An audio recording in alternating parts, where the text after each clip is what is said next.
Olá, este é o 6º e último programa do TV Morfoses Brasil 2018. Pois é, está acabando e nós passamos aí 2 dias intensos com a abordagem dos mais relevantes assuntos do audiovisual e da televisão que a gente tanto gosta.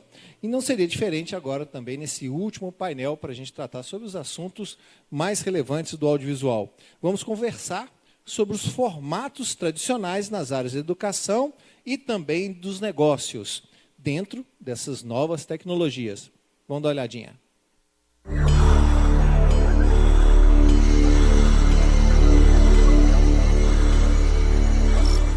Formatos tradicionais da TV e sua utilização em educação e negócios. Como os mercados educativos e corporativos estão se apropriando cada vez mais desses conteúdos audiovisuais.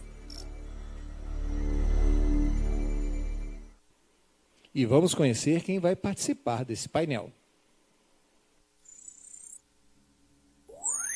Cláudio Magalhães é jornalista, mestre em comunicação social e doutor em educação.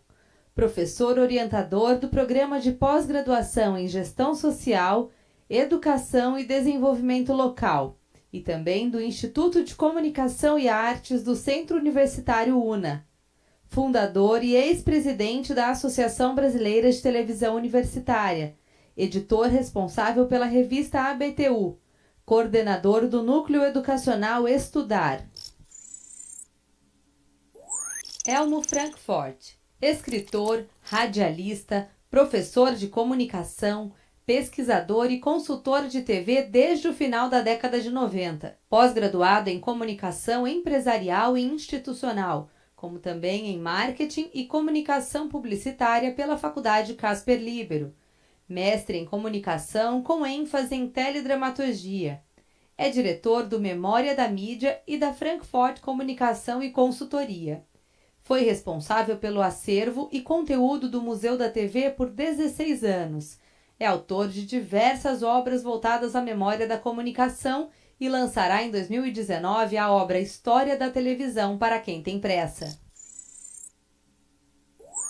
Felipe Soriano, graduado em Publicidade e Propaganda, pós-graduado em Comunicação Empresarial, mestre em Planejamento Urbano e Regional pela Univap, professor dos cursos de Comunicação Social da Univap há 18 anos, na área de produção audiovisual. Jefferson Dussault, analista de sistemas com formação em Informática Industrial pela ETEP, diretor executivo da DRM Educação, criadora do primeiro curso à distância 100% multimídia e interativo do mercado. Empresa com mais de 1 milhão de cursos vendidos com o apoio de uma rede de mais de 1.000 escolas no Brasil. Elmo, audiovisual, o que a gente trata é basicamente contar histórias. E nós estamos acostumados, depois de 50 anos de televisão, mais de 50 anos aqui no Brasil e também no mundo, mais ainda, de entender uma narrativa, uma tradição audiovisual. Você acha que isso vai modificar ou as novas tecnologias têm a possibilidade de criar novas narrativas? Boa noite. Boa noite a todos. Eu acredito o seguinte, a base ela sempre vai ser a mesma. Ela vai se modificar, vai ampliar as narrativas, na verdade. Porque o que nós temos? Nós somos, em tudo, grandes contadores de história. Desde os gregos, aliás, antes, então, começa na essência, faz a apresentação, um programa em si. Você apresenta, você faz um desenvolvimento, uma conclusão. Agora é a forma de saber, essa conclusão ela é final, ela dá abertura para outros caminhos. Isso eu acredito que cada vez mais a gente vai ter. A interatividade está nisso. Então, ela vai se transformar cada vez mais. Eu, por exemplo, lá na Embi Morumbi, dos trabalhos que eu estimulo os alunos é a parte de criar projetos transmídia, de você utilizar programas que são tradicionais, analisar e transformá-los em outros desdobramentos em transmídia. Teve um caso específico que foi muito interessante, de um dos meus alunos, aliás, um está aqui, o Marcos Vinícius, que foi o programa Provocações da TV Cultura. Eles criaram alternativas transmídia, depois que o Abujanra faleceu, o Antônio Abujanra, com vídeos complementares, com canais de YouTube discutindo a essência do programa. Então, vamos dizer, era um assunto polêmico, a partir dali eles criaram outras polêmicas com entrevistados que tinham a ver com a síntese do Provocações daquela edição. E aí você pode criar outras soluções. Então, a narrativa está em constante transformação, essa que é a minha opinião. Mas, ainda assim, vamos continuar a nossa toada, né? Como você falou, né? Vamos ter um início, uma apresentação, um meio, uma conclusão, desenvolvimento. Essa linha linear, Felipe, está muito associada com a substituição da tela, do visor da máquina, para quem acompanha essa narrativa. E aí a gente agora enfia 360 graus, algo que nós não estamos acostumados com o nosso olhar, né? E aí, qual vai ser o impacto disso nas narrativas? Bom, boa noite. É algo estranho. Uma coisa que a gente observa quando chega uma nova tecnologia é aquele primeiro impacto de desconstrução. Então, eu me lembro que logo quando eu apareci com a câmera 360 na faculdade, o aluno pegou e ele adorava fotografia, ele olhou, colocou esse negócio todo, tirou o óculos, olhou para baixo e falou assim, a fotografia morreu. Eu achei assim, um negócio tão fatídico e assim, um final tão abrupto, ela morreu. E realmente, a hora que o Fernando apareceu com a câmera, lá em 2015, o Fernando Moreira apareceu com a câmera lá em 2015, a gente ficava olhando com aquilo lá e falava, o que a gente faz com isso agora? É uma coisa que é interessante, que durante toda a história da humanidade, quase todos os inventos, eles nasceram já com uma finalidade própria. A tentativa de fazer o trem era para ter um veículo específico com as suas qualidades específicas. E por muito tempo, tirando algumas exceções, tipo a pólvora, o cara achou, o cara descobriu, tudo que o ser humano concebe, ele concebe já pensando na finalidade da coisa. E no final do século XIX, principalmente com o advento do cinematógrafo, aconteceu o contrário. O cinematógrafo era para captar movimentos. Mas e aí, o que eu faço depois com aquilo ali? E olha o que virou o cinema. Então, é aquela hora assim que a tecnologia chegou, mas não se sabia o porquê. Isso foi virando uma certa tendência no século XX. O Steve Jobs, quando fez o iPhone, ele sabia que aquilo ia ser revolucionário. Com certeza absoluta, ele não sabia que existia o Uber. Ele não sabia os aplicativos que iam ser feitos com aquilo lá, mas ele sabia que ia acontecer. A câmera 360, ela surgiu da mesma forma. A gente fica olhando para ela com cara de alienígena. Só que quando a gente começou a colocar em prática, eu e o Fernando, a gente começou a ver o seguinte, do mesmo jeito que o cinema emprestou a técnica, e tecnologia é uma coisa, e técnica é outra, do mesmo jeito que ele emprestou a técnica do teatro para depois se emancipar, e a TV emprestou o dinamismo do rádio para depois se emancipar, é exatamente isso que acontece com 360. No final das contas, como o Elmo disse, o roteiro continua tendo apresentação, contexto e conclusão. Os erros de montagem que eu e os meus alunos cometemos são os mesmos erros de montagem que o Méliès cometeu e transformou em efeito. Recentemente eu fiz aqui um trabalho com os alunos e tinha um filme de terror e em determinado momento eles trocaram os personagens de lugar. E não sabiam o que eles estavam fazendo, como o Méliès não sabia o que estava fazendo filmando o carro funerário. E, de repente, você está aqui e os personagens trocam de lugar. Fala assim, é o mesmo erro. Aí a gente começa a ver o seguinte, a única coisa que mudou nessa forma foi a forma com que o espectador assiste. A forma com que a gente vai fazer vai ter que se adaptar a isso, mas a gente sempre vai buscar no conteúdo que já está montado, né? A Lady Lonvelense, né, que é a primeira programadora no século XVIII, já dizia que toda tecnologia ela inicia supervalorizada e ela dá continuidade subvalorizada, né? A gente sempre acredita que ela vai ser muito mais do que a gente imagina, e no final das contas ela nos surpreende com coisas muito mais complexas do que a gente imaginava, né? A internet é um exemplo, né? A gente achava que com a internet teríamos uma democracia completamente ampla, né? Não ia ter mais centralização de poder econômico, e olha o que a gente viu. Em compensação, todos esses aplicativos que você deu exemplo, que não se imaginava que seria possível na economia, né? Jefferson, falar de educação e interatividade é um pouco pleonasmo, né? Mas a gente percebe um pouco que a tecnologia, quando vai se tratar da educação, tem tratado isso com carinho. É a sua interpretação? Sim, sim. E até puxando um gancho do que já vinha comentando, uma coisa interessante, assim, a tecnologia nos últimos 10, 20 anos, ela caminhou a passos largos e mudou muita coisa. Mas não adianta a tecnologia mudar sozinha.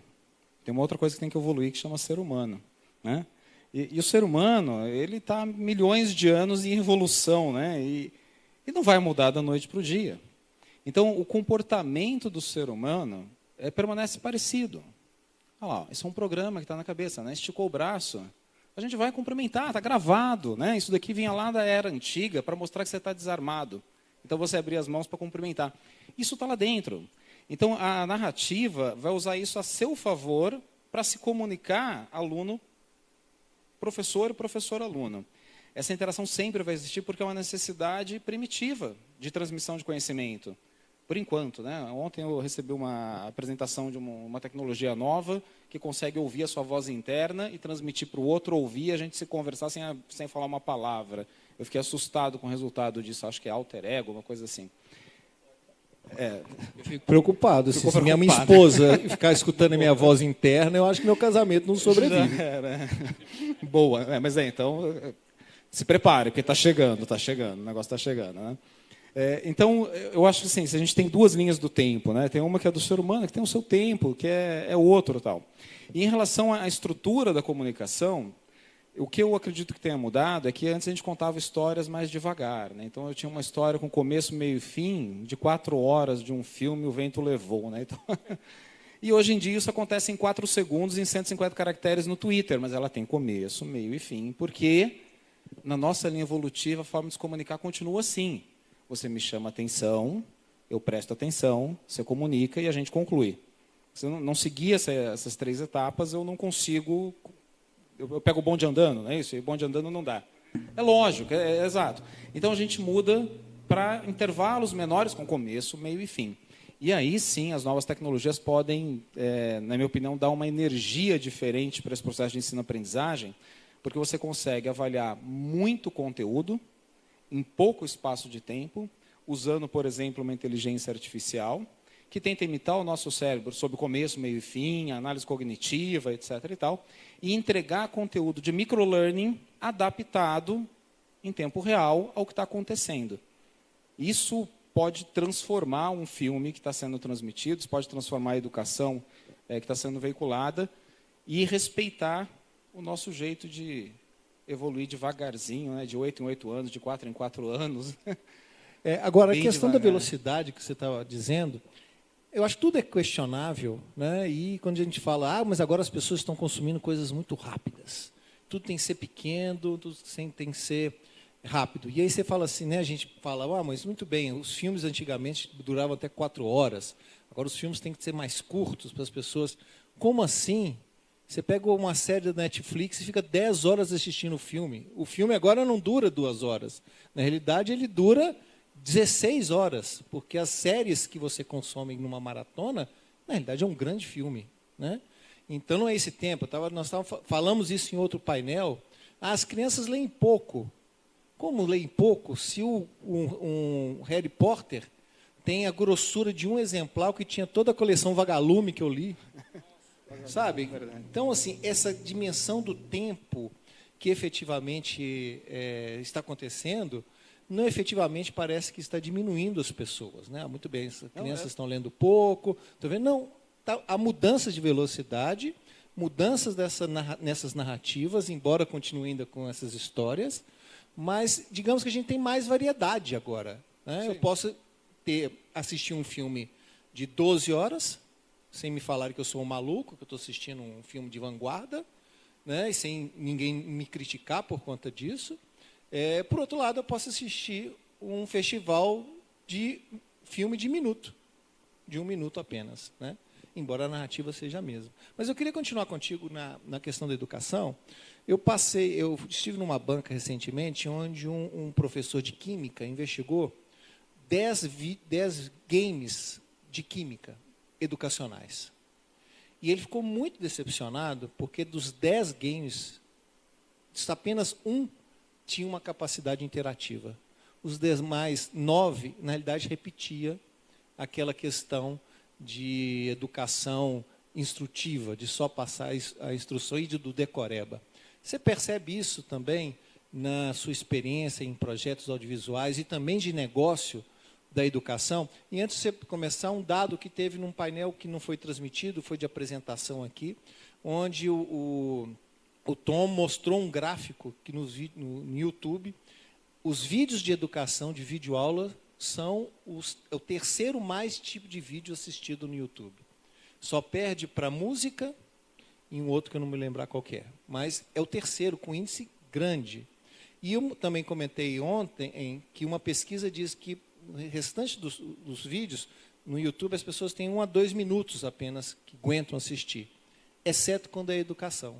E aí eles se dispõem a assistir de 5 a 25 minutos esse vídeo. Depois desse preâmbulo enorme, né, me fala um pouquinho como é que você está vendo esse mercado, não só das produções de vídeo e audiovisual de educação, mas também como negócio. Eu acredito que isso aconteça em todas as áreas, né? Desde da responsabilidade socioambiental, em que tem quem faça a compensação de carbono e cuide de fazer a responsabilidade socioambiental, e tem quem faz marketing verde, né? Tem marketing verde, só faz a propaganda. Na educação, a mesma coisa. Tem quem está realmente preocupado com os 8 pilares para a construção de um projeto educacional que gamifique, que crie engajamento, que desafie o aluno, que respeite a faixa de idade do aluno e o momento de desenvolvimento do cérebro e o processo de aprendizagem, que adeque o conteúdo, não só ao processo de gamificação, mas a um padrão de linguagem adequado ao momento do desenvolvimento fisiológico do aluno também, e aí cria um contexto todo. E tem aquele que está só preocupado em colocar o título, né? Gamificação, gamification, e colocar isso na prateleira o mais rápido possível, porque sempre tem essa sensação de que a moda vai passar muito rápido e que se eu não vender hoje, eu não vendo amanhã, não dá tempo de fazer, vou só botar o título, depois eu vejo o que produzo. Isso é um pouquinho de cultura, talvez até irresponsável, quando se trata de educação, mas também é quando se trata de meio ambiente, é quando se trata de segurança, e essa etiqueta vai rápido. Mas, ao mesmo tempo que ela vai rápido, o aluno, o consumidor, ele está mais perspicaz, ele está com a capacidade de análise cognitiva muito mais aguçada. Ele sente o cheiro de longe de quem não é sério, e eu acho que não vai ter espaço no mercado para quem pensa em atuar dessa forma. Aquilo que é original, aquilo que é autêntico. Até recentemente a gente fez uma apresentação, e eu coloquei 2 fotos bem grandes, né, do Usain Bolt e outro que eu não me recordo o nome, daquele nadador famoso, medalhista, que também ficou famoso nas Olimpíadas.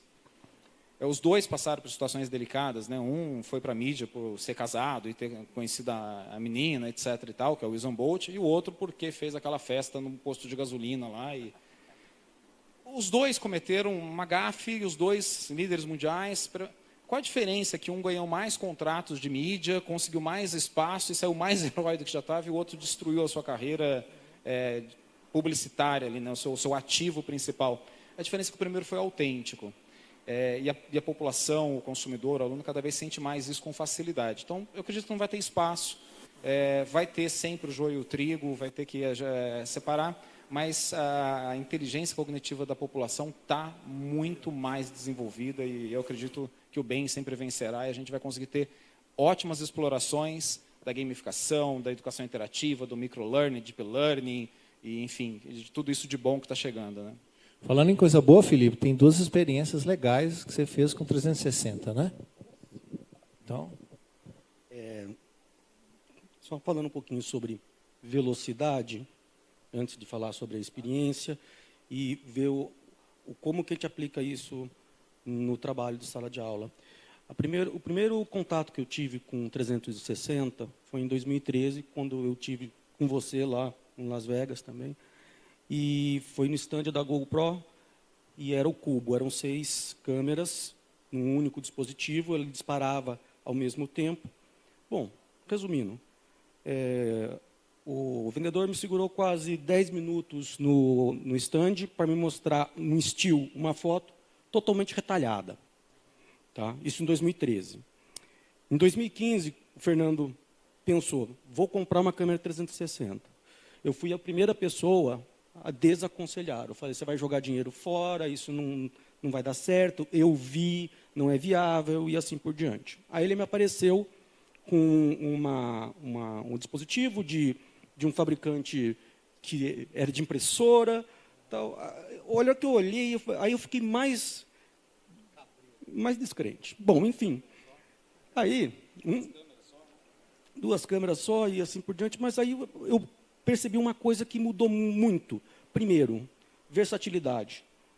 No momento em que eu quis, eu coloquei, instalei o software, na hora ele reconheceu a câmera. Opa, já não tenho que perder tempo de processamento com 6 chips. Bom, enfim, fazia vídeo. Nossa, agora chegou a minha hora, assim, porque agora a tecnologia está na minha frente. Eu não sou desenvolvedor. Quem é desenvolvedor é a startup lá. Eu sou o comunicador que tem que saber como utilizar. E aí vem aquele negócio, como que eu vou levar isso para dentro da sala de aula. E, assim, as primeiras vezes a gente faz igualzinho os irmãos Lumière faziam. Eu fotografo a praça, eu fotografo o trem, eu faço um vídeo, nossa, fiz um vídeo, dá para ficar legal aqui, dá para aparecer. Tá? Eu coloquei num drone, tá? Até onde eu sei, eu fui uma das primeiras pessoas a fazer o 360 aéreo. Bom, mas enfim, tenho que pensar numa forma de comunicar. Eu sempre gostei do Jim Henson, Vila Sésamo. Minha infância foi vendo Muppets. E aí eu pensei, eu vou adaptar esse conteúdo tradicional ao 360. Vou pedir para a Gabi, para ela colocar o vídeo, para a gente dar uma olhada e depois eu comento como que a gente desenvolve aprendizado.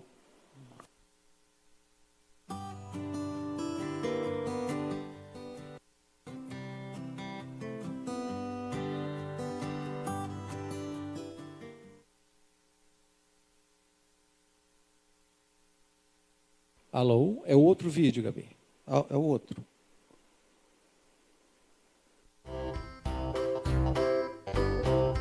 Ouvi dizer que estão precisando de ajuda? Ora, precisamos sim. Ajuda e dinheiro são 2 coisas que não se rejeita. Então pode me considerar contratada. Não, senhora, nós já temos um palhaço e eu não preciso de mais um.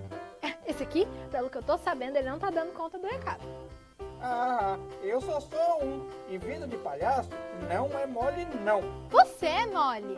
Olha, eu não preciso de 2 palhaços, tá? Não tenho dinheiro para isso. Mas se o circo tá vazio, você tá precisando de mais públicos, 2 palhaços vão trazer mais crianças. Mais crianças, mais trabalho. E aqui o salário é pouco. Olha, só posso ter 2 palhaços se for pelo preço de um. E quanto que é o preço de um? Nem vou responder. Fora cama e comida, eu pago 300. Controvérsia. É o que eu posso pagar. Se quiser, vão ser 2 parar. pelo preço de um. Pode parar. O vídeo inteiro tem 3 minutos, o combinado aqui é 1 minuto cada um. O que a gente conseguiu aprender? Porque eu fui lá, peguei uma técnica que eu já sabia fazer, eu já aplicava, já tinha feito vídeos de fantoches, e o que eu fiz foi pegar uma mesa circular, que eu roubei do hall lá da faculdade, fiz um furo com uma serra-copo, coloquei a câmera 360 no meio, montei aquilo como se fosse um picadeiro. Criamos uma tenda para fazer o plano de composição e eles interpretaram. Para vocês terem noção, isso aí é um trecho de uma peça de Ayano Suassuna, que a gente adaptou para o 360, só. Nem o texto eu criei. Eu me apropriei de outro e joguei para essa mídia. Bom, isso aí já é o resultado final. E um texto que não é novo. É uma coisa, um texto antiquíssimo, mas que é imortal. Uma narrativa tradicional. Uma narrativa tradicional. E olha só que coisa, a primeira experiência que a gente teve, eu, lógico, no ímpeto de querer usar o 360, a gente colocou disposto eles em 360 graus. Só que esse texto é um texto onde os personagens eles debatem, eles discutem entre si. E aí a gente colocava tanto que para conseguir assistir o primeiro, a gente precisava de uma cadeira rotatória. Porque ele falava e a menina respondia. Só que toda hora cada um falava. No final dos 3 minutos já estava o cara caído no chão. Tá?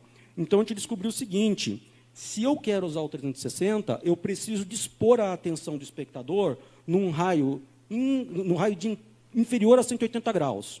Não que ele não possa usar o 360, mas a concentração dele tem que estar aqui.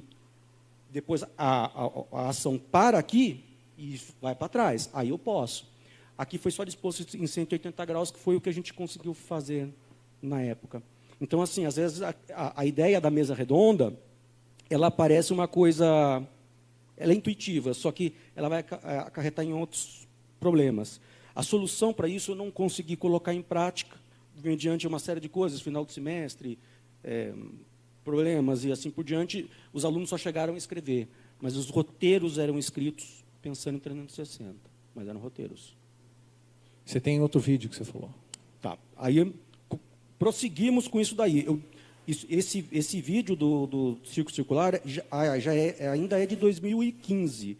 E aí a gente vai progredindo no que tem. E aí é aquela hora de aonde eu consigo me emancipar um pouco. A questão da proporcionalidade. A proporção, ela distorce muito na câmera 360, assim como na Action Camera. É uma característica da lente olho de peixe. Os objetos parecem muito próximos ou muito distantes a um curto espaço. Tá? E com isso daí a gente teve uma outra ideia. E aí foi a vez, nesse último semestre, os alunos não conseguiram terminar naquele semestre, eles voltaram antes, porque eles queriam fazer, e aí a gente foi mexer com stop motion, que aí, agora sim, Gabi, passa o outro vídeo. Isso aqui vai dar para assistir tudo.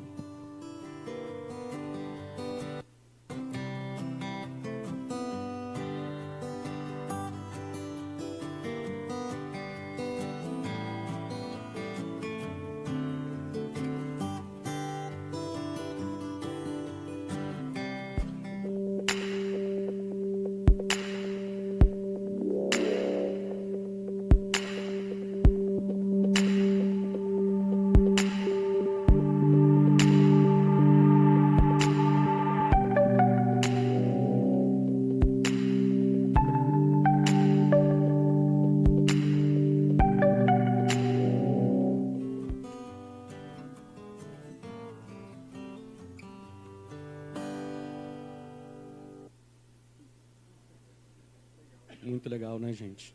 É uma coisa que é interessante, porque aqui houve uma certa emancipação pelo dispositivo. Tá? A tecnologia influenciou a técnica. Gente, é stop motion. Aquela mesma técnica lá da década de 20, que foi utilizado no primeiro King Kong, é a mesma coisa. Tá? É o mesmo princípio.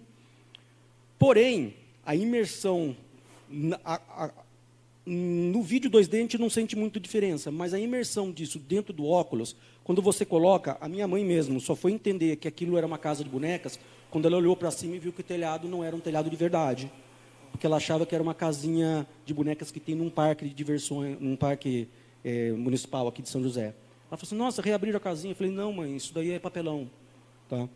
Então aí você vai ter uma imersão, vai ter um sentido diferente. E o lado bom do 360 é que, no caso aqui, ele foi feito para passar na palestra. Mas os botões, eles giram em torno da câmera. Então, eles giram em torno do teu pé. Tudo se move ali. Tá? Mas é uma história, um começo, meio e fim.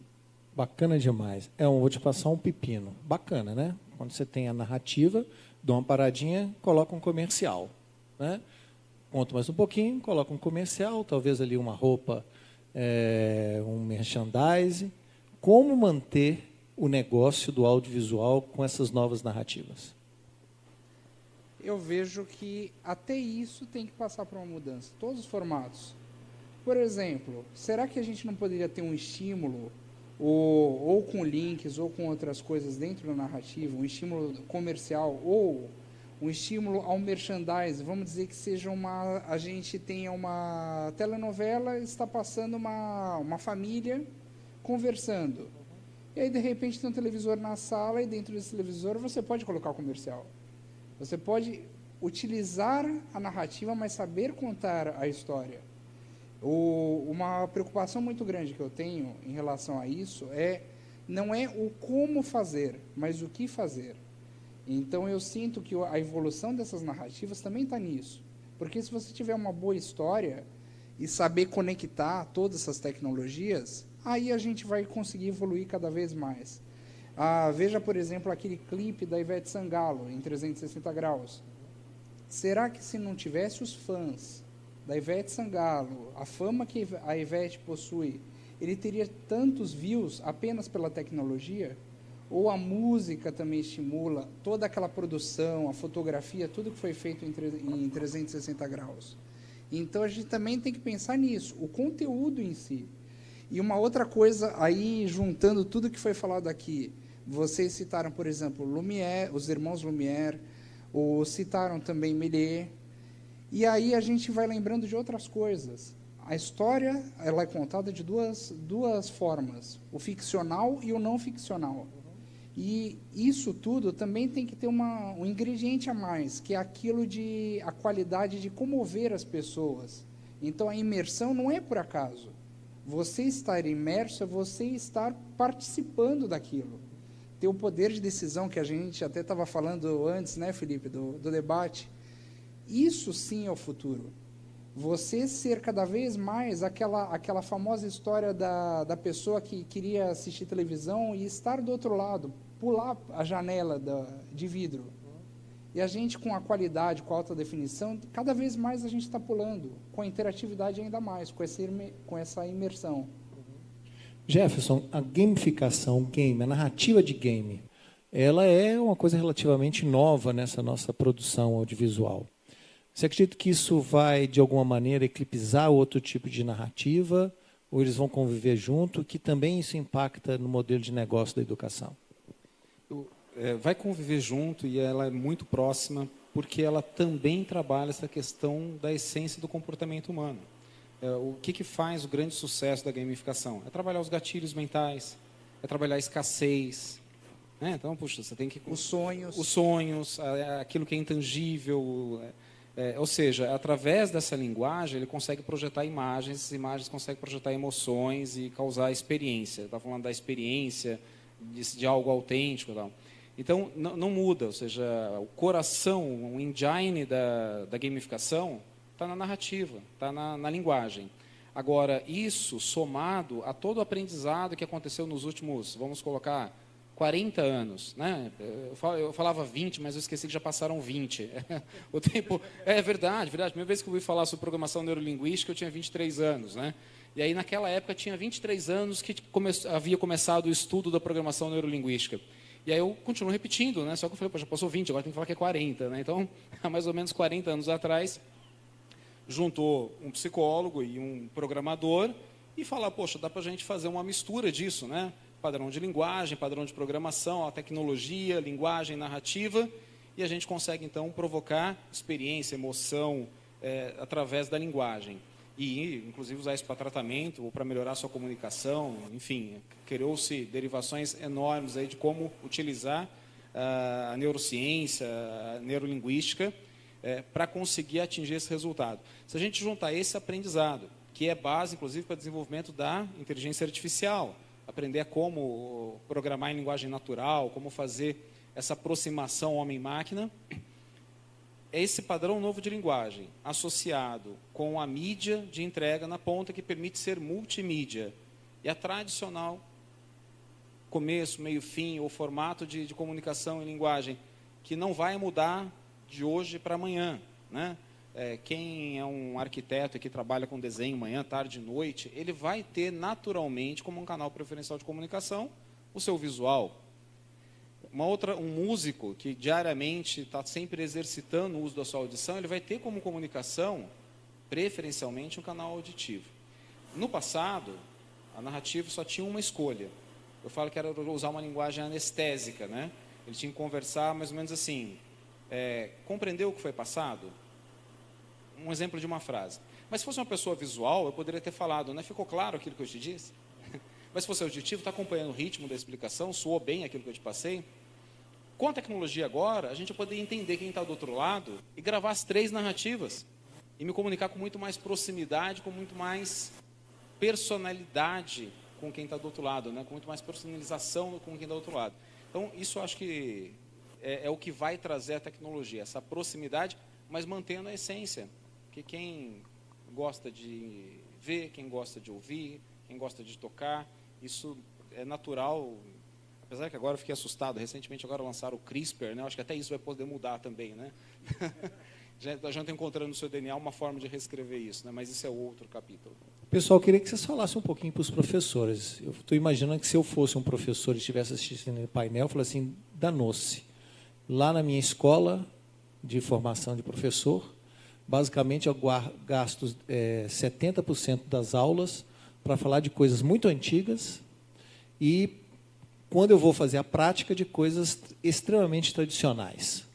E aí nós estamos dizendo para eles que agora a narrativa mudou, embora tenhamos uma narrativa ainda tradicional, tem uma narrativa nova. E tem um monte de fatores novos entrando aí, né? O 360, a gamificação. Caramba, eu não estudei isso na escola. Vocês são capazes de dar boas notícias aos professores e falar com eles como é que eles devem atuar nesse cenário? Eu acho que, acredito que um elemento base é a criatividade. Né? Recentemente, até no intervalo, eu estava conversando com a Fabiana há pouco, e eu estava comentando de um case interessante, foi um professor, acho que na África ou na Índia, ele tinha que dar aula de informática, mas tudo que ele tinha era um quadro negro e um giz e os alunos na frente dele. Não tinha a tecnologia em si. Você já viu isso daí, viu, né? Fantástico. Ele desenhou a tela do editor de texto. Ele falou, olha, você vai apertar, desenhou o teclado, você vai digitar aqui, vai aparecer aqui. E aí, quando tiver que formatar isso daqui, você vai clicar nesse botão, aí ele apagava e desenhava a fonte formatada. Então, eu acho que o grande ponto do professor é ele entender o seguinte, ele vai ter que estar disposto a dar mais de si, a se comunicar melhor. E esse comunicar-se melhor não está vinculado à tecnologia em si. A tecnologia é um meio. Se eu vou usar o PowerPoint, eu vou falar, isso é irrelevante. A pergunta é como eu vou me comunicar, não através do quê. E esse como, a gente tem que olhar para dentro, primeiro da gente, como eu falo comigo? Será que eu me entendo? Né? Porque tem gente que nem se entende, né? Não consegue nem falar consigo.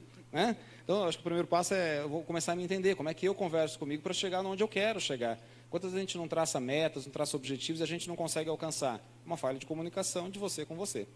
Se você começar a conversar com você melhor, talvez você consiga, então, descobrir como faz para conversar com o outro.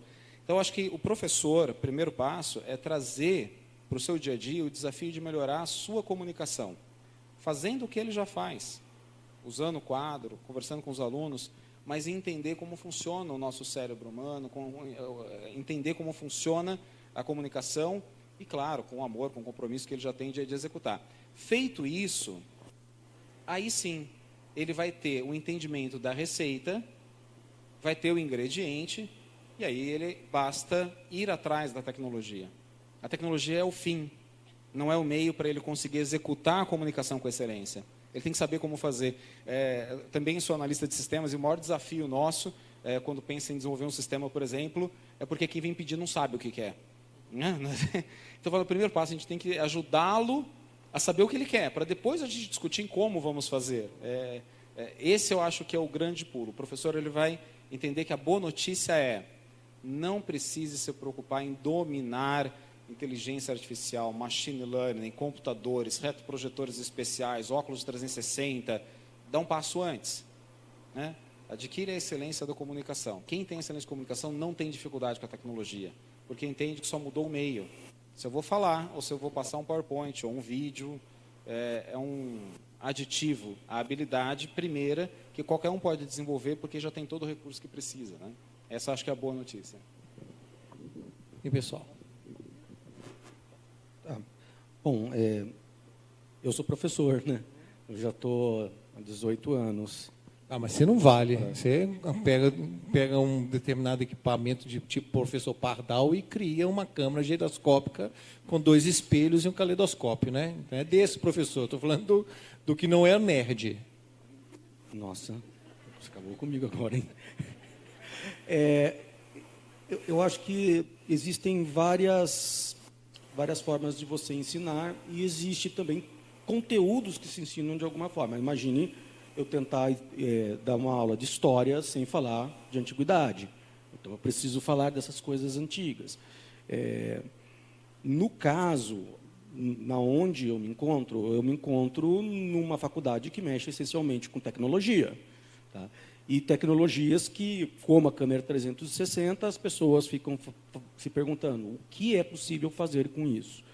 Eu acho que a gente tem que dar 2 passos. Um primeiro para trás, para depois começar a pensar e para frente. Novamente, como eu estou falando, quando a gente foi tentar transformar aquilo lá em algum conteúdo, a gente recorreu a técnicas que eram técnicas antigas. Aí cabe a mim, porque eu sei. Então, assim, eu não preciso fazer com que a pessoa descubra a roda. Eu posso mostrar a roda para ela e falar, o princípio da roda é mais ou menos esse. Tá? Só que a roda que ele está utilizando vai ser outra.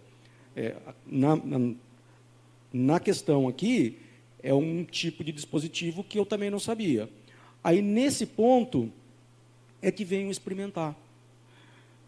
Nessa disciplina do stop motion, que eu não mostrei as outras, eu me concentrei, primeiro, numa experiência de 2015 e agora numa experiência que acabou de ficar pronta terça-feira. Né? Eles editaram o vídeo terça-feira, os alunos que fizeram isso daí. E é uma coisa que é interessante, porque esses 3 alunos nunca tiveram feito stop motion. O primeiro stop motion dele já é 360. Agora, tem uma coisa que é interessante. O que eu passei? Eu preciso de um filme de terror, eu preciso de um filme de truco, na verdade, eu vou explicar, que é a mesa redonda já feito com o roteiro, pensando na jogada por quadrantes, tá? E eu preciso de um stop motion, porque eu já tinha feito testes com proporção, distorção de objetos perante a proporção deles. Então, cada um foi fazendo uma coisa diferente e foram tendo experiências diferentes. E aí vem aquela outra parte. Assim, não é que eu coloquei eles para trabalhar para mim. Eu pautei como eles deveriam fazer o trabalho. Tá? Eu ainda vou voltar com essa sala, porque aí vai ter aquela hora que um grupo vai falar para o outro o que eles aprenderam. E aí o grupo ele vai se capacitando, se autocapacitando ali. É uma das técnicas que a gente pode utilizar, né? Onde eles se sentem parte do processo e eles são o processo em si. Elmo, e aí? Vou contar dois exemplos rápidos de coisas que eu acabei fazendo para estimular essa parte de criatividade, como disse o Jefferson, e algo que lá na EMB eles tentam que a gente estimule cada vez mais é a chamada metodologia ativa, que tem gamificação e outras coisas. A primeira é que, assim, vamos dizer, a gente vai contar alguma história, uma coisa que eu tenho estimulado muito, até por sempre mexer com essa parte de memória da radiodifusão, da comunicação também, como um todo, não contar a história falando para você algo assim, é lá de muito tempo atrás. Eu tenho que chegar para o aluno e explicar para ele, é lá de muito tempo atrás, mas hoje em dia, na sua vida, aquilo lá de trás repercute, é diferente. Então, eu tive que mudar minha narrativa para fazer comparativos e tomar cuidado para não ficar confuso, que aí é outra história. Aí a gente tem que fazer um grande malabarismo mental na hora para que a coisa aconteça, mas dá certo. Mas sempre fazendo esses comparativos. Então, por exemplo, na EMB, uma das aulas que eu dou é programação. Então, eu comparo a programação de antes com a atual. E fazendo esses balanços, esses comparativos e mostrando, ainda está em prática essas ideias. A forma modificou, mas as ideias continuam. Aí, O segundo exemplo, que foi um exemplo, o Marcos está aqui, vai ficar bravo comigo, porque a turma dele não pegou isso, mas eu criei uma coisa chamada Show da Revisão. O que era o Show da Revisão? Totalmente lúdico, com gamificação, pensando que o aluno podia ter acesso à internet ou não. O que eu fiz? Para a prova final, primeira coisa, tem normalmente um projetor, e a tela, atrás da tela, você tem uma lousa, que é a coisa mais básica de um professor há 300 anos, no mínimo, mais do que isso até. Então, eu levantei a tela e usei um canetão. Só que aí eu criei um PowerPoint, onde no PowerPoint, uma coisa também básica para hoje em dia, tinha um campo de preenchimento. Então, eu comecei a fazer jogo de forca, comecei a fazer adivinhação, tudo baseado também em um aplicativo, que eu acho que eu esqueci o nome do aplicativo, que você bota o celular na testa e fica as pessoas tentando adivinhar, era um dos jogos. Então, eu lancei mais ou menos umas 50 perguntas durante a aula de revisão, e aí 10 eram perguntas da prova.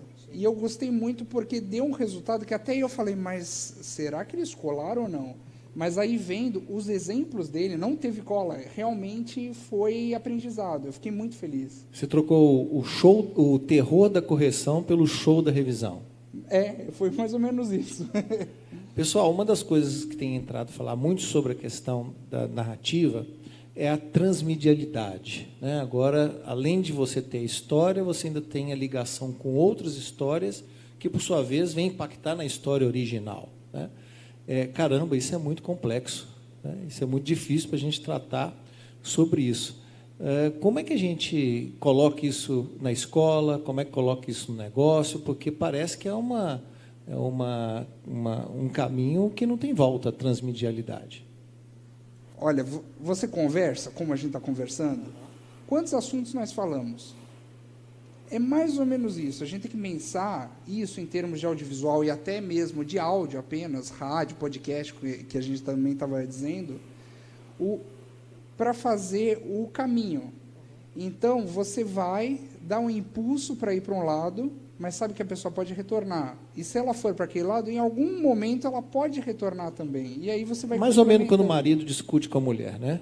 Isso. Que aí você começa a conversar com uma coisa, aí vai para um outro lugar, e a gente fica completamente perdido de onde que a gente estava falando mesmo. Dá desculpa, e aí no final ela fala. Exatamente. Mas você está tentando desviar do assunto. Isso. É mais ou menos isso, é transmedialidade. Mas o gênero masculino tem mais dificuldade com transmedialidade, né? Uhum. Mas é bem isso. O homem é monotarefa, né? Então é uma coisa só. Não fala de duas, porque senão eu me perco, eu não volto e não sei nem onde eu vou parar. Essa possibilidade de você utilizar, né, de uma linha do tempo não regular é mágico, né? Eu falo que a gente, por exemplo, no passado, se eu fosse pensar em dar aula, apesar que o formato nosso, a gente já aplica hoje há 15 anos o mesmo formato. E aí eu fico, nossa, que interessante que há 15 anos que a gente está buscando um jeito de inovar. E uma coisa que é interessante, vou dar um exemplo do nosso dia a dia, eu vou dar um curso de internet, né? Ensinar a internet, não tem que ensinar. No passado o pessoal fazia o quê? Pega o livro e, olha, isso aqui é a barra de navegação, isso aqui é o menu arquivo abrir, isso aqui é o menu... Esse era o modo tradicional de se ensinar no passado. Então a gente começou a olhar para isso e falou, não, a gente tem muito mais hoje. Por que eu tenho que ficar preso ao conceito do navegador? Por que a internet é navegador? A internet não é navegador, a internet é muito mais que isso. Vamos pensar em outras mídias, que não é necessariamente só o meio de veicular, mas o conteúdo também passa a ser uma mídia para você explorar o processo de ensino-aprendizagem.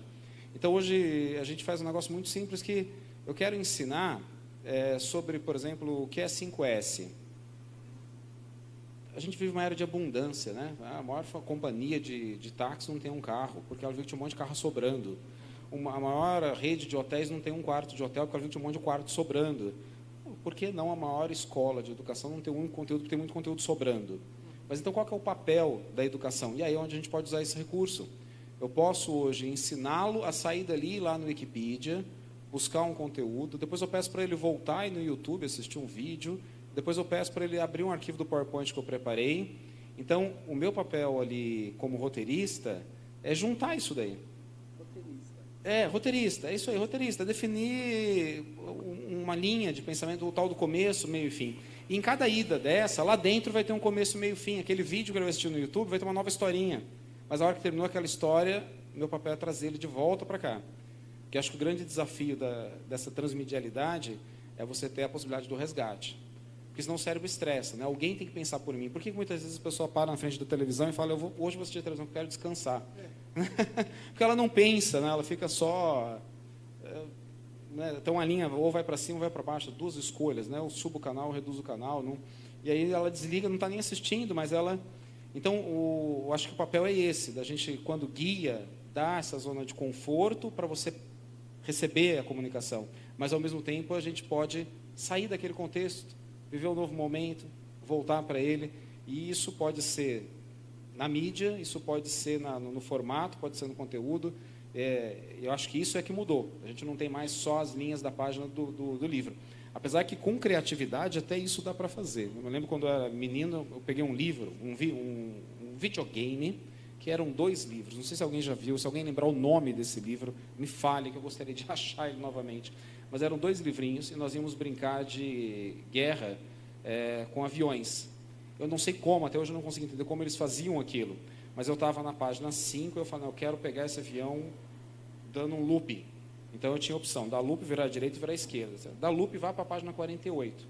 E eu ia para a página 48, e ele ia para outra página, e a gente ficava perfeitamente, um correndo atrás do outro, navegando entre páginas num livro. Já viu isso? É fantástico, fantástico.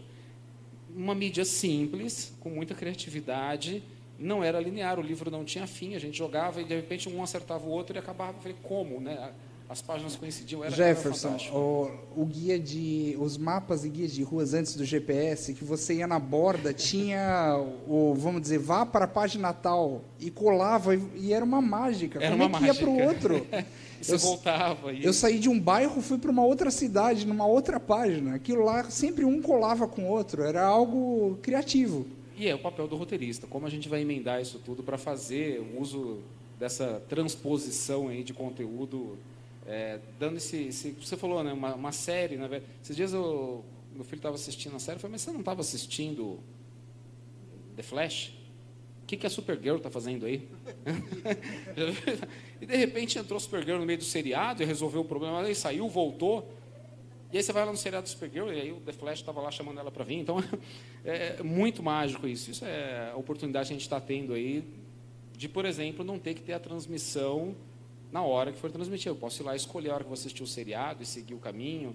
Isso tudo te dá essas ferramentas para usar com criatividade e prazer aí de transmissão de conteúdo. Né? Será que originalmente nós somos transmediáticos e aí a educação foi deixando a gente um pouco linear demais? Com né? certeza. E eu sempre penso que a gente, né, aquele professor criticado pelo Freire, nós éramos uma enciclopédia, né, sendo que a nossa melhor função é ser um GPS, né?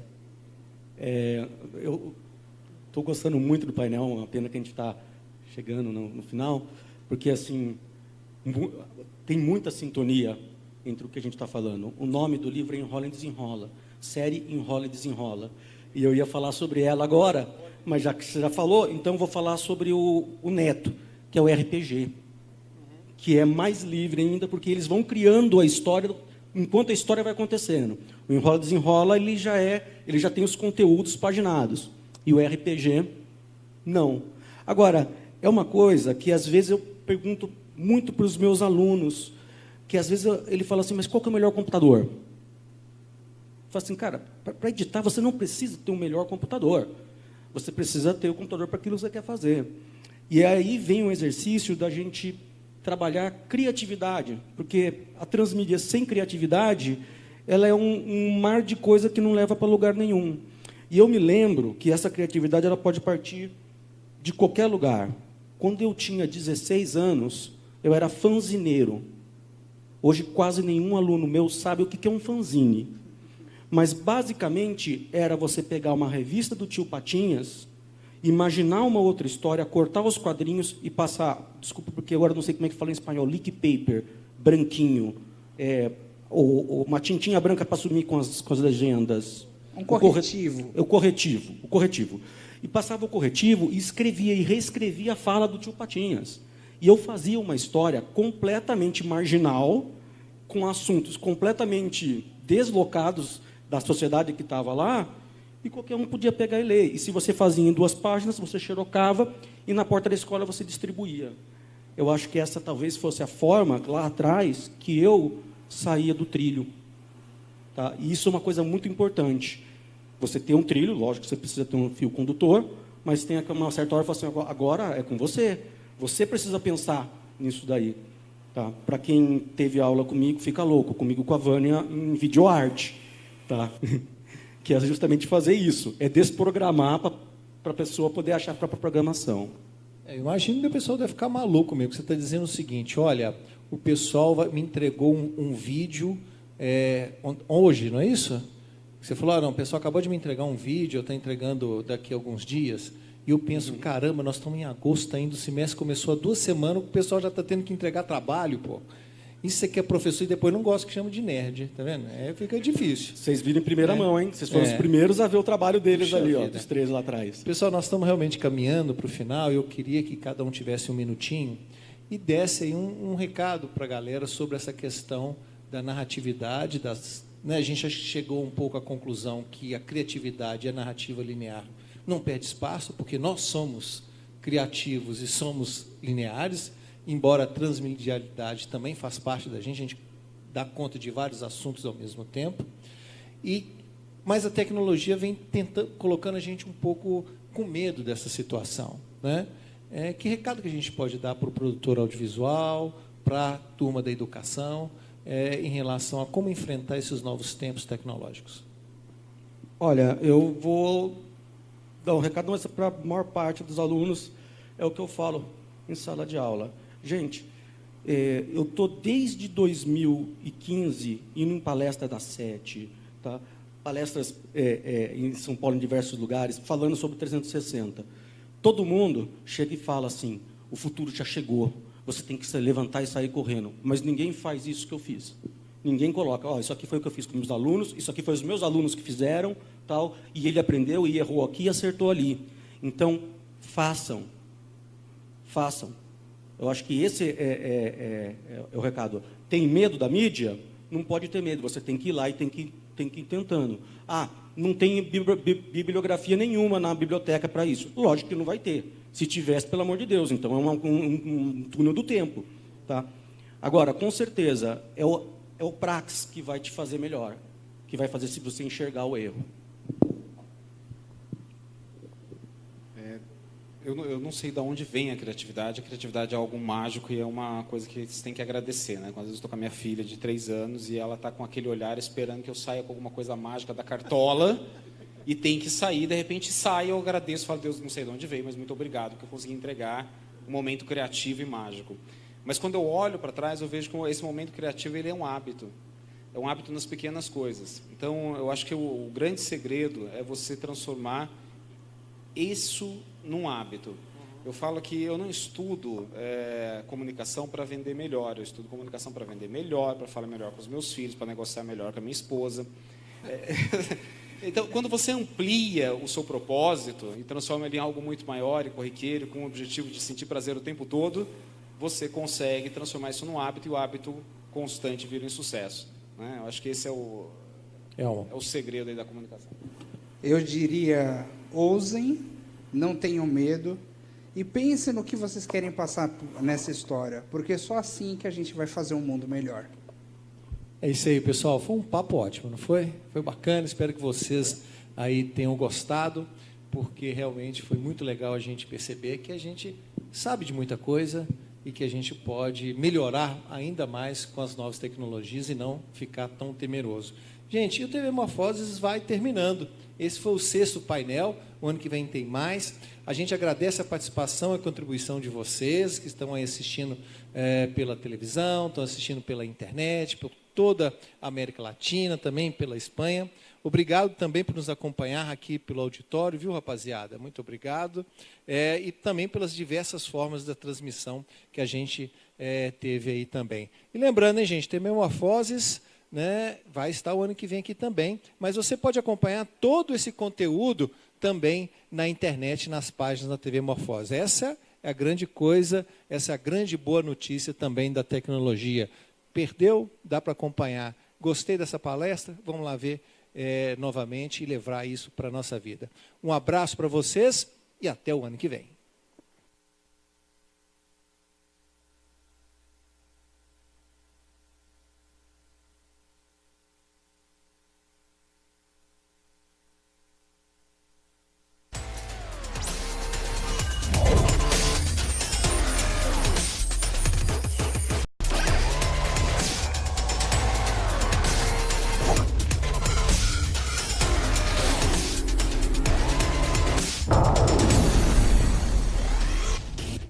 TV Morfosis Colombia. Expansión de las nuevas narrativas audiovisuales. 22ª edición internacional y 6ª nacional del foro de televisión más importante de Iberoamérica. En la capital del departamento del Valle del Cauca, Santiago de Cali, la sucursal del cielo. 20 y 21 de septiembre de 2018.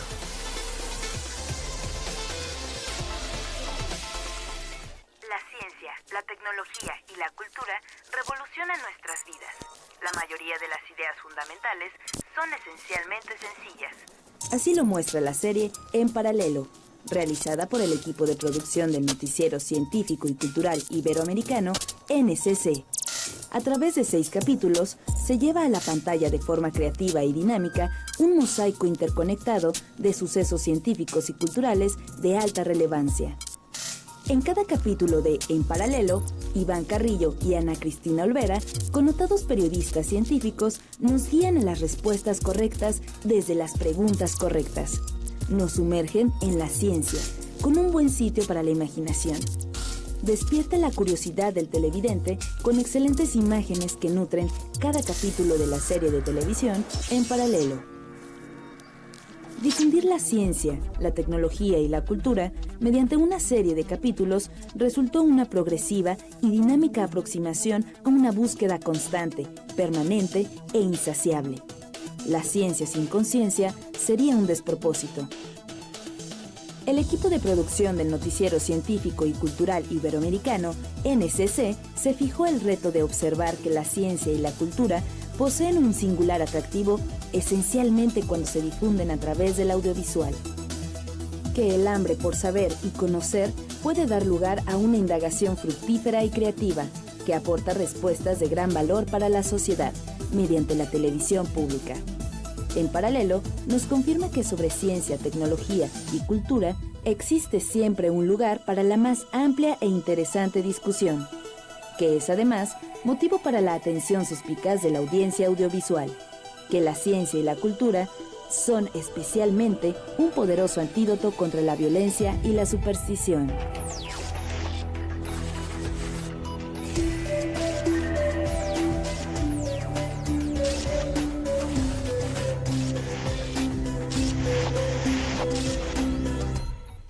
Hola, ¿qué tal? Soy Iván Carrillo. Yo soy Ana Cristina Olvera y les damos la bienvenida a esto que es En Paralelo.